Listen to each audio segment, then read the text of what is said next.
Good afternoon, children. Good afternoon, ma'am. Ma'am. Children, we were discussing about the changes happening to a cell when it is placed in hypertonic and hypotonic solution. We learned in detail about it in the last class. So let me check how many of you have understood, how many of you have revised. All have revised? Okay. Ma'am. When a cell is placed in a hypertonic solution, what happens? What are the changes taking place when a cell is placed in hypertonic solution? Advaith Murali. And the medium surrounding the cell Hmm. has a lower water concentration. As a result, what will happen? Water molecules will move in which direction? Outside. From the cell to From the cell outside. to side. So what will happen to the cell? Cell will Cell shrink. shrink. Correct. Good. Then, when a cell is placed in a hypertonic solution, what are the changes taking place, Tom? The medium surroundings of the cell has a higher water concentration than the cell. Okay, then. More water enters than leaving the cell. As a result, the cell will swell up. Okay, now we need to learn about the third type of solution, that is isotonic solution.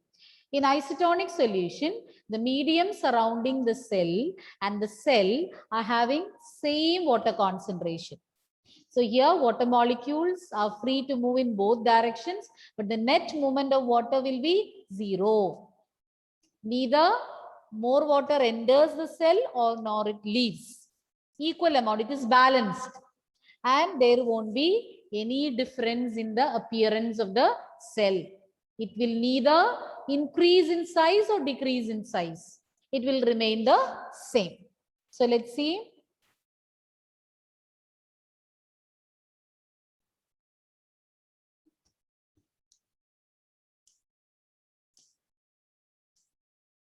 Isotonic solution, here the medium is having exactly the same water concentration as that of the cell.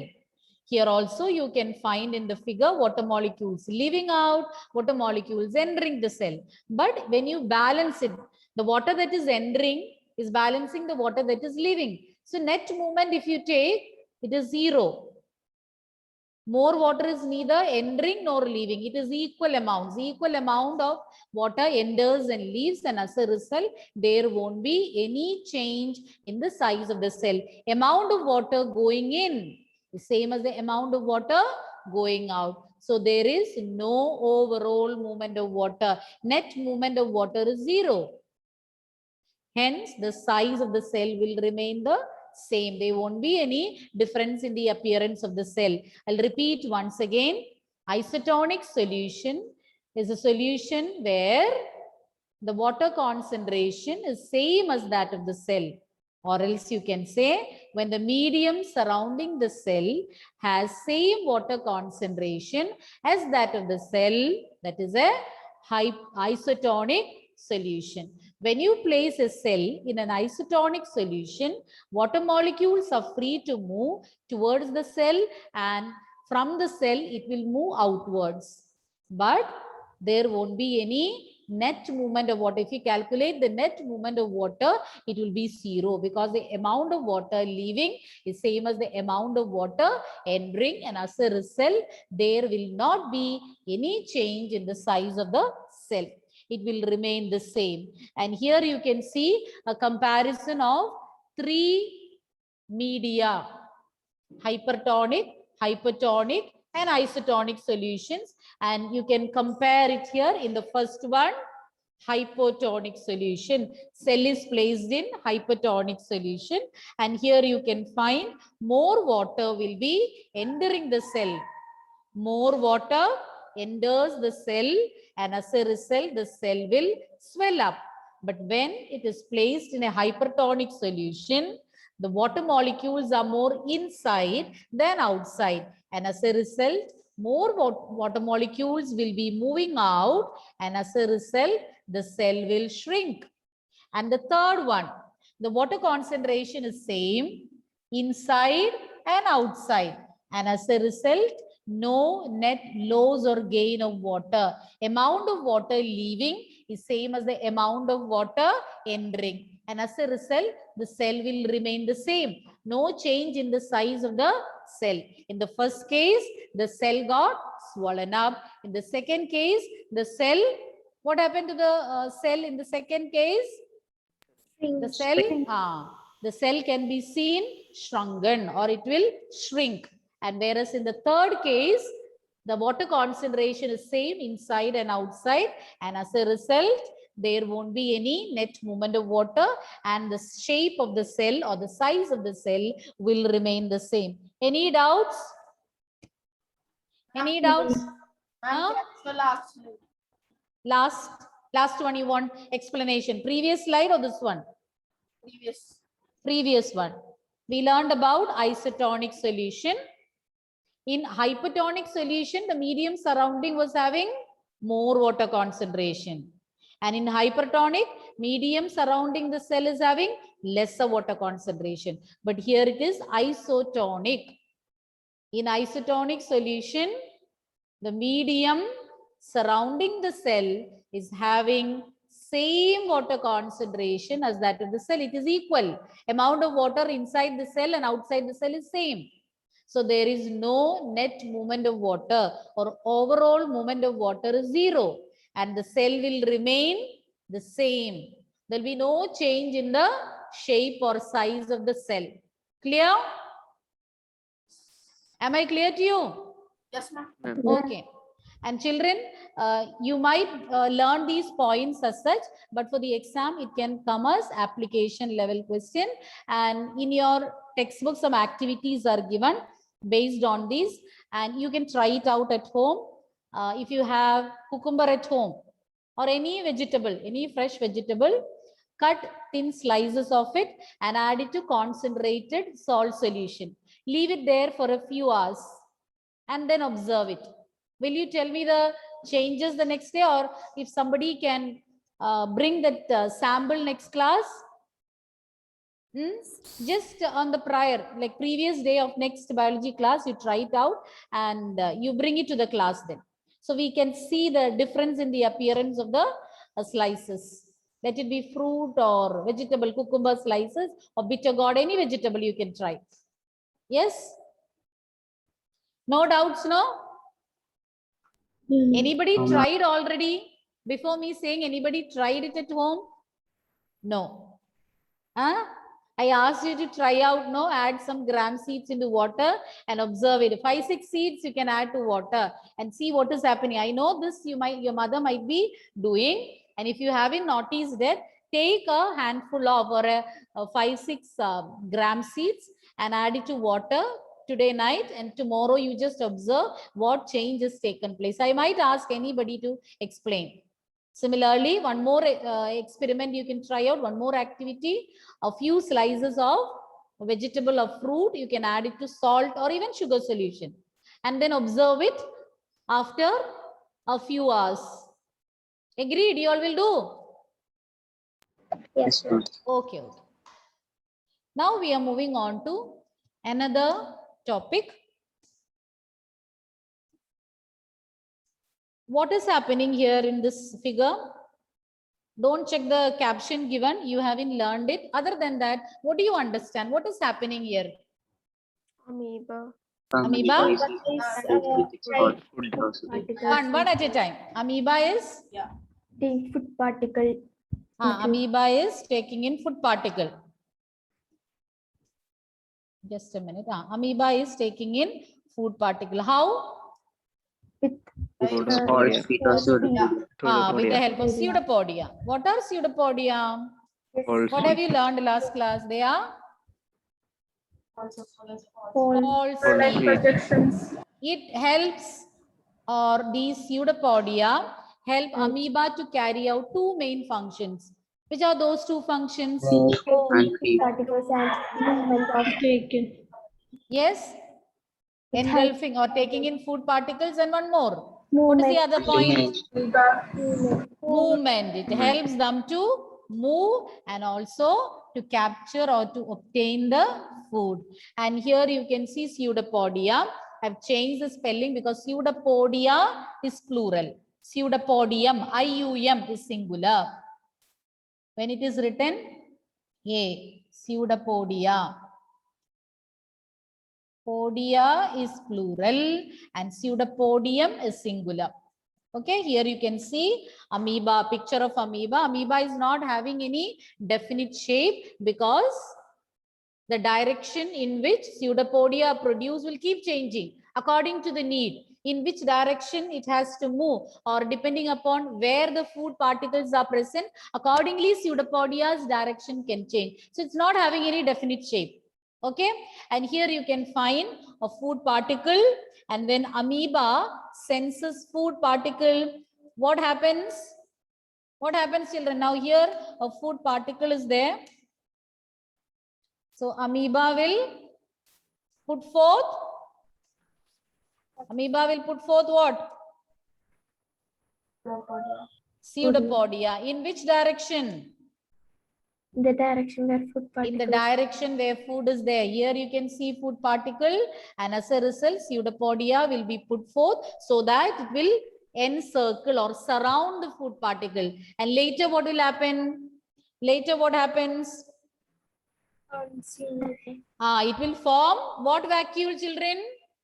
It will form what Food vacuole? vacuole. Food vacuole. So this pseudopodia will be surrounding it. Later it will form a food vacuole, and inside the food vacuole, the food will get digested and the nutrients will be absorbed. And this is the process by which amoeba takes in food particles, and you call this process as endocytosis. And you're going to learn what is meant by endocytosis. Endocytosis is the process by which amoeba takes in food particles. And the name of the process is endocytosis. Children, just assume that the plasma membrane, what is this outermost covering in amoeba? What do you call the outermost membrane? Plasma membrane. Plasma membrane or cell membrane. Just imagine that this membrane is very stiff and rigid. What will happen? Can this process take place? Can pseudopodia fold? No. Cell wall is a rigid membrane found in plant cells. But plasma membrane is not like that. It is very flexible. But if it was rigid, this process cannot be carried out. It cannot bend. It cannot fold. Clear? So it is only because of the flexibility of the plasma membrane, this process can be carried out. The flexibility of the cell membrane. Cell membrane is same as plasma membrane. Cell membrane is same as plasma membrane. The flexibility of the cell membrane enables the cell to engulf in, take in these food particles, not only food particles and other materials from the external environment. And you call this process of engulfing food and other substances from the environment as endocytosis. Amoeba carries out endocytosis. I'll repeat once again. If you are asked to write about endocytosis, you can say this is the process by which amoeba takes in food particles. And this is possible only because of the flexibility of Cell membrane. cell membrane or plasma membrane. If it was rigid, they cannot perform this function.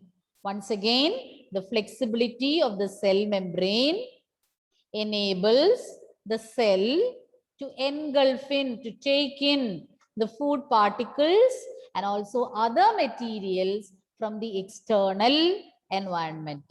And this process is known as endocytosis. Endocytosis is the process by which amoeba acquires food. And this is possible only with the flexibility of plasma membrane. You want further explanation? Abhiram? You want me to explain again? No, ma'am. I want to write. Okay, write down. All these points are there in your textbook. and I'll send you the screenshots, but see that you write it during the class so that you can maintain your attention. And when I send the screenshots, you can cross check whether you have made any mistakes, whether you have missed out some points.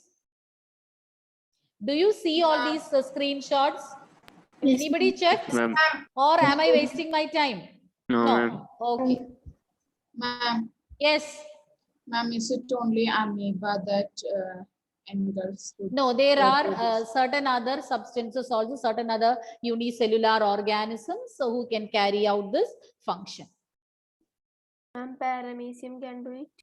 Paramecium, it is not engulfing. Ma'am, So last year you have learned it's by means of, see, who asked me? Can you take last week? Wait, let me complete this. Who asked me the doubt about paramecium? Ma'am, Alan. Alan, paramecium is capturing its food with the help of certain other particles, some hair-like structures. What do you call it? Who can tell me the hair-like structures found in paramecium? We have learned, no? Huh? No, that is our pseudopodia. The pseudopodia in amoeba. Is it But tentacles? no, not tentacles. Minute. I'll give you a clue. It starts with C. chromatin fibers. Yes? Chromatin fibers. No. Second letter I. Cereal. Correct. Somebody is saying.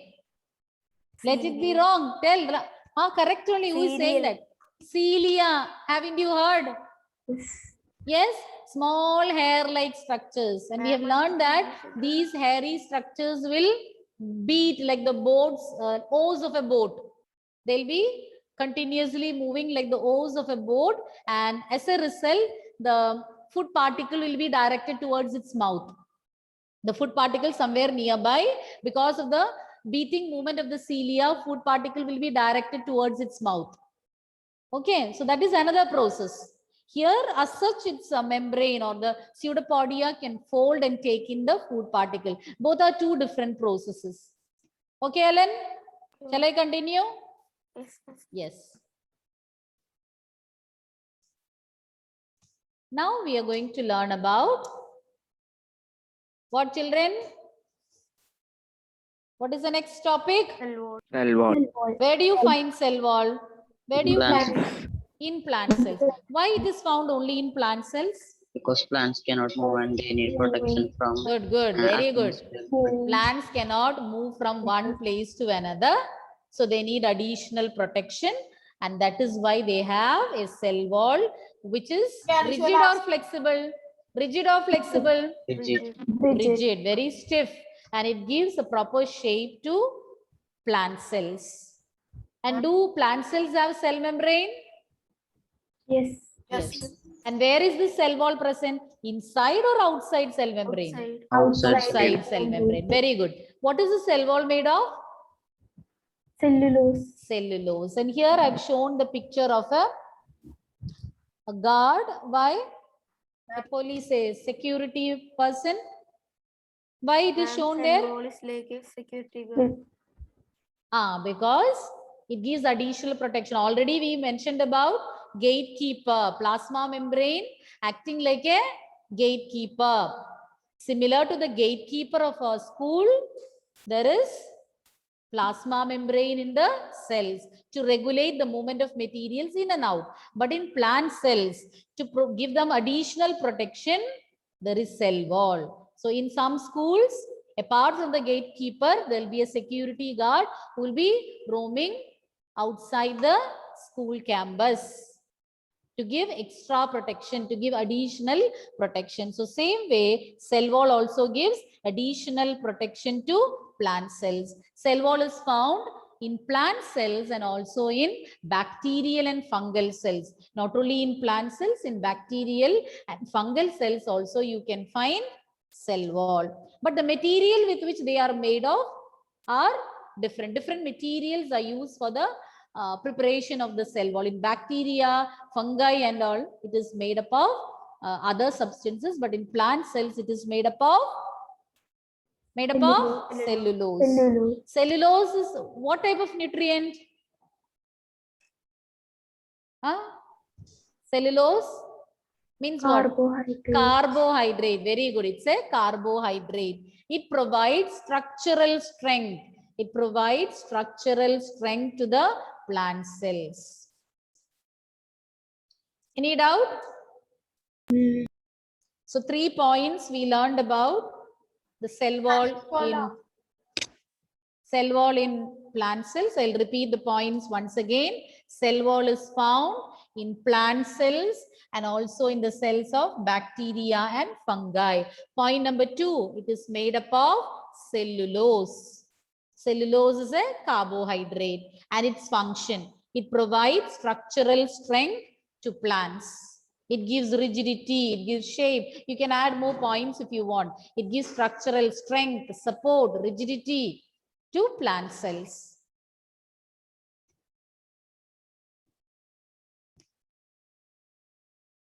Okay? Shall I change? Okay, carry on. Fine.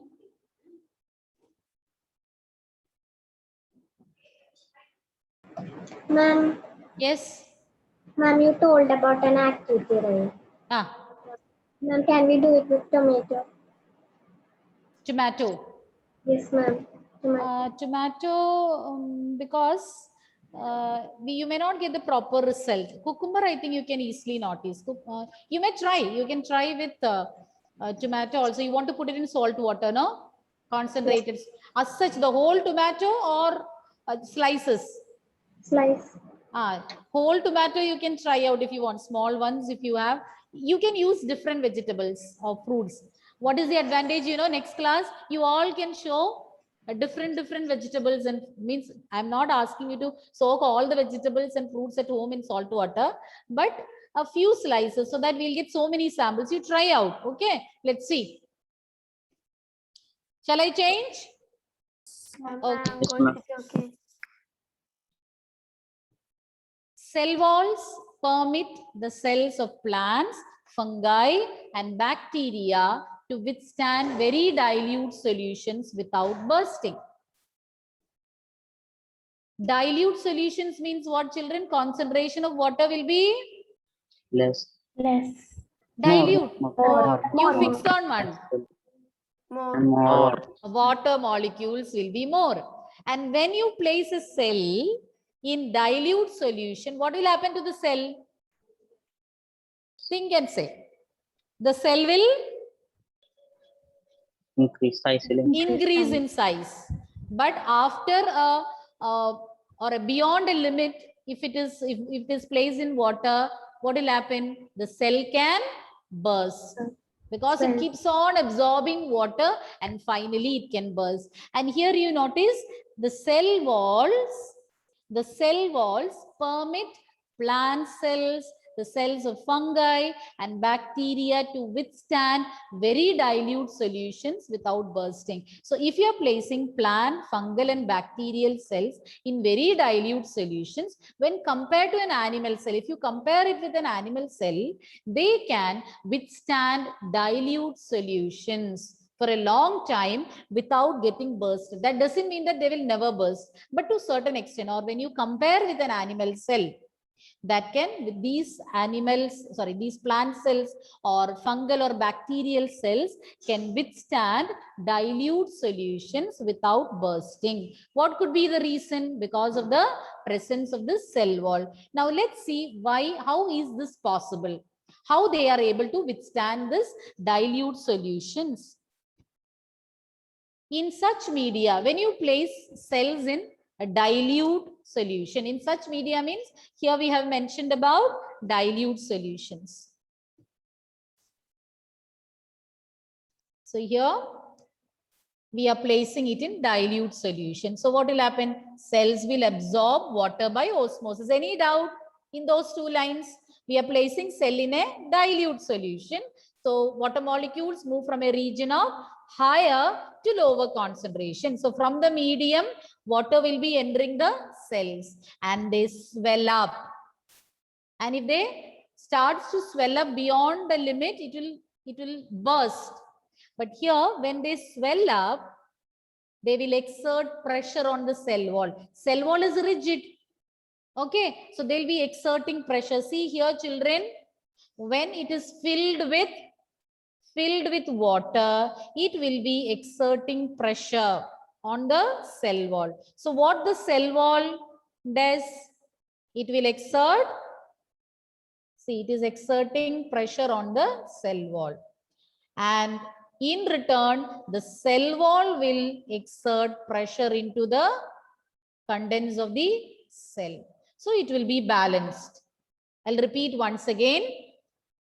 When you place cell in a dilute solution, it will absorb water by means of osmosis and they will get swollen up. And when they swell up, they will exert pressure on the rigid cell wall. Plasma membrane is flexible. This is possible only with cell wall. So being a rigid membrane, this will be exerting, the cells will be exerting pressure on their cell wall. So this will be balanced. Why? Because the cell wall will exert an equal amount of pressure on the contents of the cell. So that will be balanced. The wall exerts an equal pressure against the swollen cell. So when the cell is exerting pressure on the wall, wall also will exert pressure on the cell. And that will be balanced. And this will help them to withstand greater changes in the surrounding medium than animal cells. It's very, very important point. It can be asked as an application question, like when you place an animal cell or a plant cell in the very dilute solution, which one can withstand the solutions without bursting for a long time? Give reason. So such questions can come. I'll repeat it once again. Plant cells can withstand dilute solutions better than animal cells because of the presence of cell wall. They will absorb water and exert pressure on cell wall. And what the cell wall does, it will also exert equal pressure on the contents of the cell, and these both will be balanced, and this will enable them to withstand greater changes in the surrounding medium without getting bursted. Okay? Is it clear? No. Want me to repeat again? Once again, if you compare a plant and animal cell, you are placing a plant and animal cell both in dilute solutions. Animal cell might burst easily, but plant cells can withstand the dilute solutions for a longer time because of the presence of cell wall. When the plant cell or bacterial or fungal cells, they are having cell wall. So when they are placed in a dilute solution, they will absorb water and they will swell up. Okay? Upon swelling, what they do? They'll exert pressure on the walls, cell wall. And what the cell wall will do? Exert an equal pressure on the cell contents. So both are neutralized, both are balanced. And it will prevent them from bursting. Clear, children? What is meant by endocytosis, Lakshmi? What is endocytosis?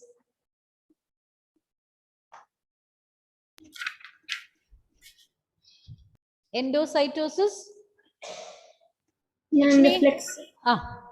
Ma'am, the flexibility of cell membrane enables the cell to engulf in any food or any other materials from its external environment. You call this as an example? Advait already got. Lynette, example for the same? An organism that performs endocytosis? Amoeba. Amoeba. And why we say that plant cells can withstand more changes in the surrounding medium? Pooja, can you try? Plant cells, what they have additional? Ma'am, plant cells, it has structural strength. How do they have that structural strength? Which membrane provides them? Cellulose. Cellulose makes up what? Where can you find the cellulose in plant cells? Which membrane? Which membrane is made up of cellulose? Ma'am, plasma. In plant cells, only plasma membrane, Pooja. Is there any extra layer? Adigesh, what is the additional layer found in plant cells? Cell wall. Cell wall. What is that, Pooja? Cell wall. You lost in between, no? Pooja, cell wall is made of? Pooja, tell me. Cell wall is made of? Cellulose. Cellulose. And what happens when a plant cell is placed in a dilute medium? Nivedya, what happens when a cell is placed in dilute medium? Plant cell. Ma'am, It will absorb more water. So, and it will swell up. Okay, it will absorb water and swell up. Upon swelling, Nandana, what will happen? It will exert pressure where? Nandana? Cell wall, it will exert pressure. It will exert pressure on the cell wall. And Lakshmi, then what the cell wall will do? Cell wall will exert same amount of pressure. Same amount of pressure will be exerted on the cell. So it will be balanced and they can withstand the solutions, dilute solutions much better than an animal cell. If you have any doubts, the same topic we'll repeat next class. Okay. Ma'am, can you show the slide of endo? Abhiram, now it's already time. I'll send you the screenshot. You can copy down from there. Okay, Abhiram? Alvin is absent, no? Anjana, Benedict, Henin, Ritvik joined. Ritvik? Ritvik? Yes.